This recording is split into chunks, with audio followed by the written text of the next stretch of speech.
आत्मा तृप्त हो गई भोजन खाकर। अब चलिए हनुमान जी। अब क्या होगा? विस्फोट। विस्फोट।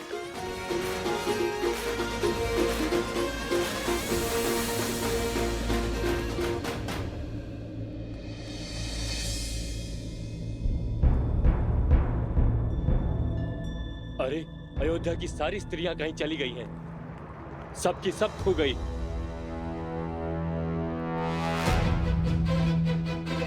अरे कहाँ गई सब? खोजो उन्हें। मेरी पत्नी को देखा क्या? नहीं देखा। अरे मिली कोई? नहीं मिली। मेरी पत्नी भी नहीं मिल रही है। चलो साथ में चलकर खोजते हैं। हाँ, चलो चलो। अरे तुम्हारी पत्नी मिली? नहीं, नहीं मिली। और तुम्हारी? नहीं। ऐसे कैसे लुप्त हो गई? माता और बहनों, हमारे आपसे केवल एक विनती है। चाहे आपका पुत्र, पति या पिता कोई भी विपदा में हो, ये मत भूलिएगा कि ये युद्ध केवल माता सीता के लिए नहीं है। ये आप सबके मान सम्मान का द्वंद है। यदि पुरुषों को लगता है कि संसार को चलाने का दायित्व और सृष्टि के निर्वहन का कर्तव्य वो निभा रहे हैं, तो ये उनकी बड़ी भूल है। क्योंकि बिना स्त्री के ना घर चलता है और ना ही समाज। स्वयं नारायण भी लक्ष्मी के बिना अधूरे हैं। जब तक अयोध्या में राम राज्य की स्थापना नहीं होगी, तब तक श्री राम और माता सीता का वियोग समाप्त नहीं होगा। और जब तक सिया राम एक नहीं होंगे, तब तक रामायण कभी संपूर्ण नहीं होगी।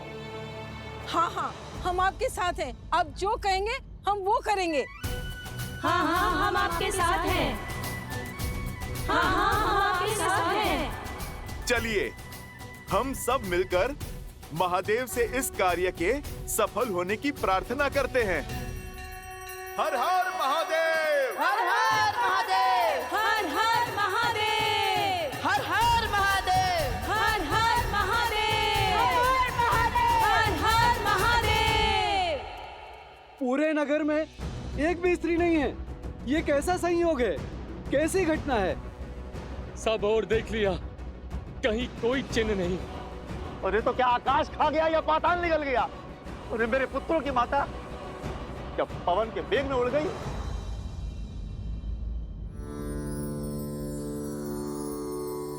श्री रामम श्री रामम श्री राम। चलो। श्री राम राम रमेति रमे रामे मनोरमे सहस्रनाम तत्तुल्यं राम नाम वरानने। श्री राम राम रमेति रमे रामे मनोरमे सहस्रनाम तत्तुल्यं राम नाम वरानने। देखो हनुमान जी की अद्भुत लीला। उचित समय पर आए हैं हनुमान जी। अब यही हमारी समस्या श्री राम तक पहुंचाएंगे। चलो चलो चलो। हाँ, चलो देखो।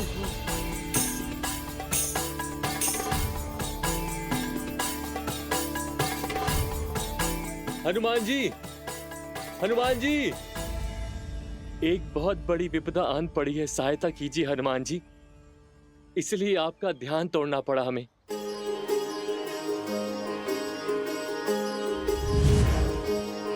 हनुमान हनुमान हनुमान हनुमान। संपूर्ण अयोध्या एक साथ? क्या बात है? संपूर्ण नहीं, आदि अयोध्या हनुमान जी। ध्यान से देखिए, आपके समक्ष केवल पुरुष हैं। सभी स्त्रियां लुप्त हो गई हैं। माताएं, बहनें, बहू, बेटियां कोई नहीं है। कहीं ये किसी आसुरी शक्तियों का किया धरा तो नहीं? जय श्री राम। असुर शक्तियां केवल वो नहीं होती जो आंखों से दिखाई दें। असुर शक्तियां तो मन और मस्तिष्क में होती हैं, जो सोचने और समझने की शक्ति का संहार कर देती हैं। इस असुर शक्ति से विजय तभी प्राप्त की जा सकती है जब मन से द्वेष को मिटाया जाए। और एक साथ इतनी सारी देवियों को प्रभु श्री राम की अयोध्या से उनके भक्त के होते हुए भला कौन ले जाएगा? ना कोई ध्वनि हुई और ना ही कोई हलचल हुई। मुझे तो लगता है कि ये स्त्रियां स्वयं चली गईं, अयोध्या छोड़कर अपनी इच्छा से। स्वयं गई है? स्वयं चली गई?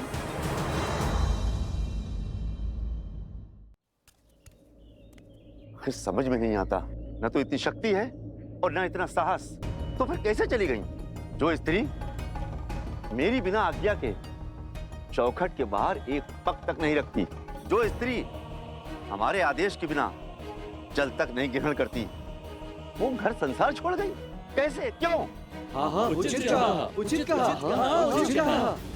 पत्नियां तो पति का संसार होती हैं, पत्नियां तो परिवार की धुरी होती हैं, सेविका नहीं। वो भी तो मनुष्य हैं, उनकी भी अपनी इच्छा होगी। हो सकता है कि उन्हें आपकी कोई बातें बुरी लगी हो सकता है वो आपके व्यवहार से आहत हो गई हो। आहत हो गई? ऐसे कैसे आहत हो गई? उनके बिना हमारी कितनी हानि हो रही है। भोर से अभी तक ना भोजन बना, ना ही जल भरा हुआ है। खेतों का कार्य भी रुका पड़ा है।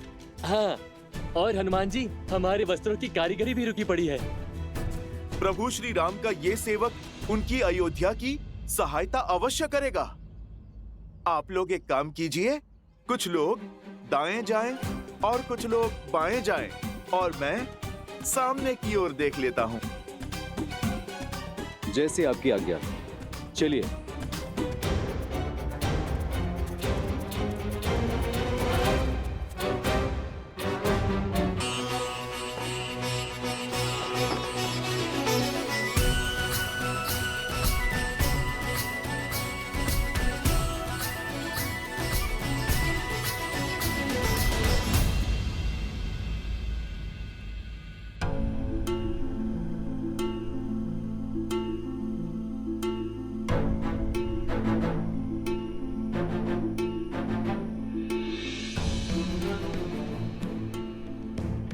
हमारे संतान और पति भूखे होंगे।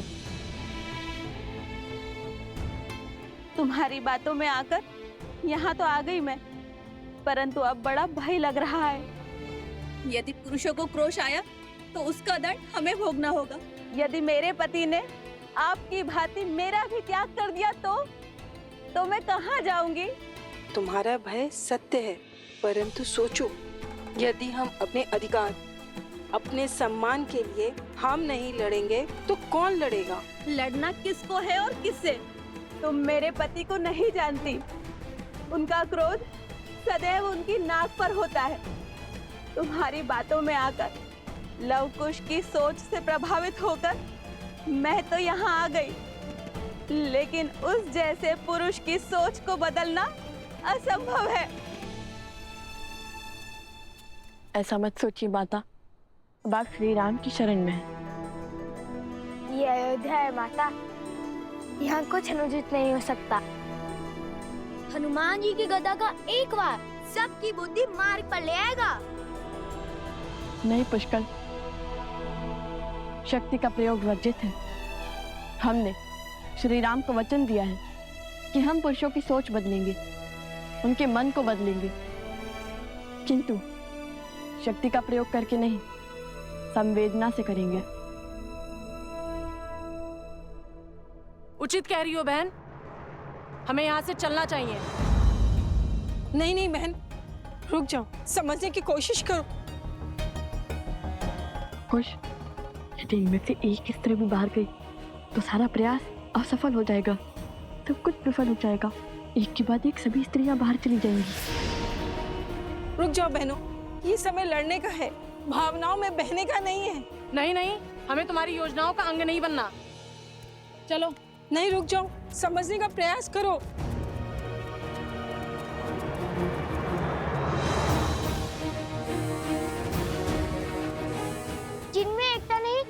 दूसरे की क्या संबल बनेंगी। ये समय एकता की शक्ति दिखाने का है और आप लोग हैं कि यहाँ से एक दूसरे का विश्वास तोड़कर जा रही है।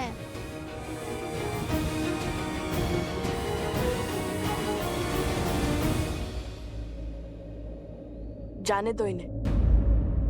ये जीवन भी इनका है और ये द्वंद्व भी। जीने का निर्णय भी इनका है और लड़ने का निर्णय भी। हमें जितना समय श्री राम ने दिया है वो पुरुषों की सोच बदलने में दिया है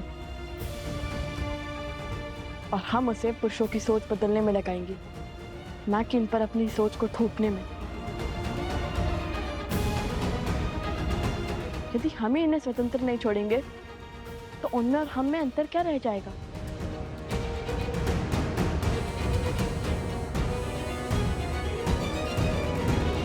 हनुमान जी की बात तो उचित लगती है।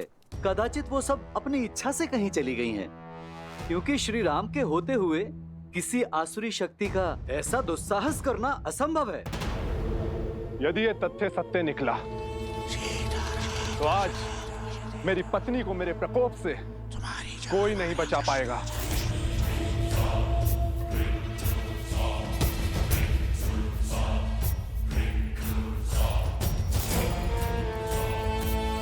उन स्त्रियों को उनका उचित स्थान दिखाना आवश्यक है। ठीक कहा आपने।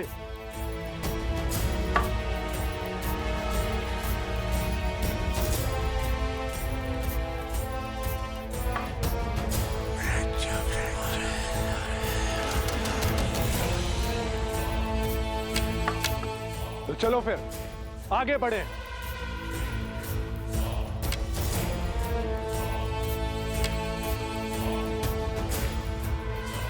अब दूसरी टुकड़ी को भड़काने की बारी है।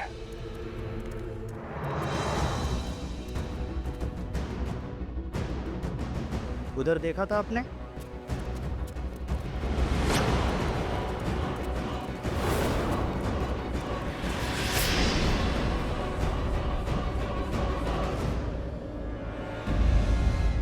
सुशीला, कमला, गीता, प्रातः काल से कहाँ थी तुम? बिना आज्ञा घर से बाहर पग कैसे धरा तुमने? विद्रोह की चिंगारी उठ रही है हमारे विरुद्ध। उल्लंघन करेगी पति की आज्ञा का। किसकी आज्ञा से घूंघट उठाया तुमने? घर से बाहर निकली।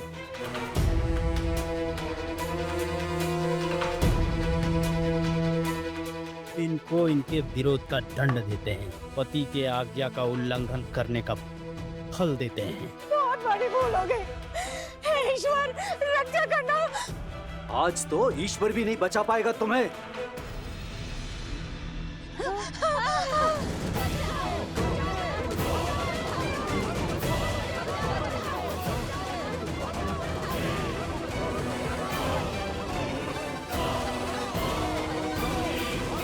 बचाओ बचाओ बचाओ।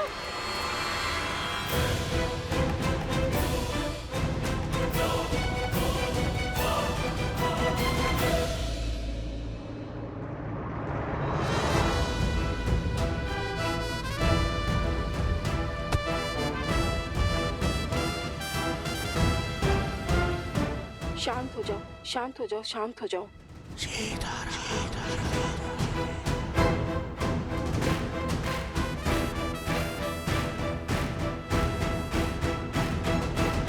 अब समझा तुम दोनों की चाल। तुम इन्हें भड़काया है ना इन्हें? हाँ, हमें पूरा श्रेय मत दीजिए, क्योंकि भले ही योजना हमारी थी, किंतु निर्णय आपकी पत्नियों का था। और आपकी पत्नियां बुद्धिहीन नहीं है। उन्होंने सोच समझकर, विचार कर कर हमारा साथ दिया है। तुम हमारी पत्नियों को पथभ्रष्ट कर रहे हो। इस दुस्साहस का दंड अवश्य मिलेगा तुम्हें। ऋषि कुमार का कथन अनुचित नहीं है। हमारी स्त्रियां भी सम्मान के अधिकारी हैं। हमें तुम्हारा ज्ञान नहीं चाहिए। तुम सब अपनी पत्नियों को अधिक ही स्वतंत्रता दे रखे हो।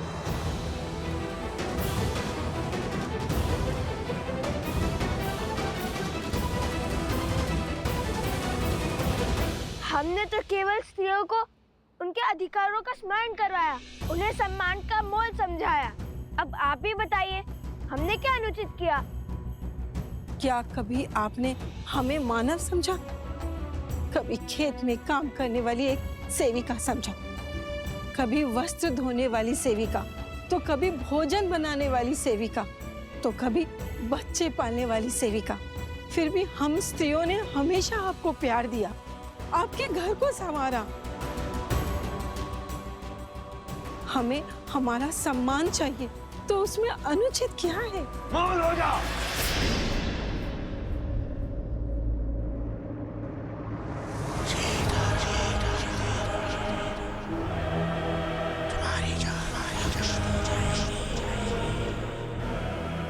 अब आएगा आनंद। उस रात्रि कहानी बनाकर तू किसी नाविक के साथ रुक गई थी, और आज ये सांग रचकर तुम मेरा अपमान कर रही हो।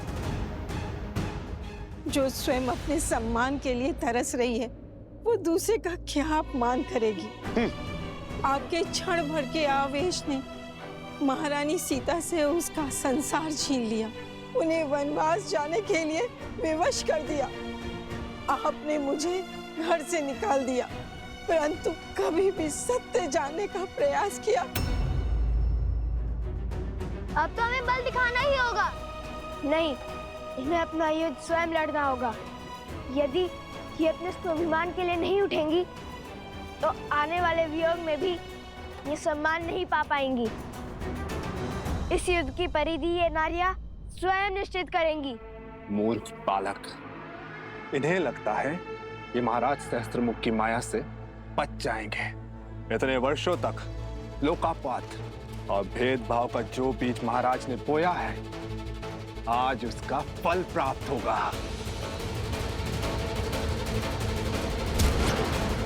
तो साहस की हर सीमा पार हो गई है आज। मुझे इस उद्दंड का दंड अवश्य मिलेगा।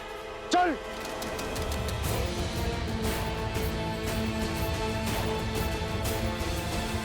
भैया, इतना घोर अन्याय देखकर भी हम चुप क्यों हैं? आज हम रक्षक नहीं, केवल मार्गदर्शक हैं।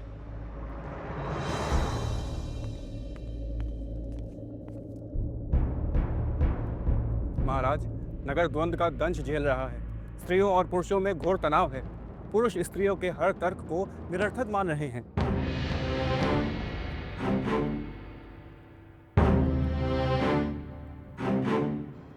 महाराज, क्या मुझे कुछ कहने की अनुमति है? अवश्य। महाराज, कहीं ये द्वंद्व समाज का संतुलन न बिगाड़ दे। महाराज, युगों से चली आ रही परंपरा को बदलने की आवश्यकता क्या है? जब तक लव कुश नहीं थे, तब तक सब कुछ ठीक था। आज पुरुष और स्त्रियों के बीच जो भी कुछ हो रहा है, उसका कारण केवल लव कुश है।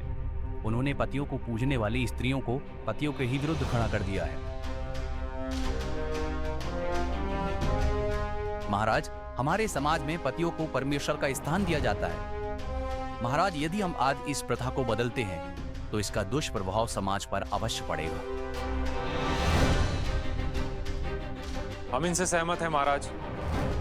स्त्रियों को पुरुषों का सम्मान करना चाहिए, उन्हें पूजना चाहिए। प्रतीत होता है स्त्रियों के साथ साथ सभा का सम्मान करना भी भूल गए आप सभी।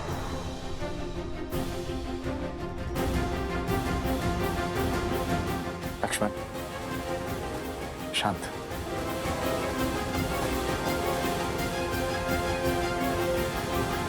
जो प्रथा समाज का ज्ञान बढ़ाए, जनजीवन को सफल बनाए, वही प्रथा समाज के लिए उत्तम और उचित है। और जो प्रथा समाज के आधे अंक, परिवार की धुरी, नारी का अहित करे, उसे दुख पहुंचाए, उसे सुधारने में ही समझदारी है। क्या रामराज्य की परिभाषा एक ऐसा समाज है जहां स्त्रियों को सेविका समझा जाता है, या फिर राम राज्य एक ऐसा समाज है जहां स्त्री और पुरुष एक साथ मिलकर सुख और सफलता का परचम ले रहे हैं?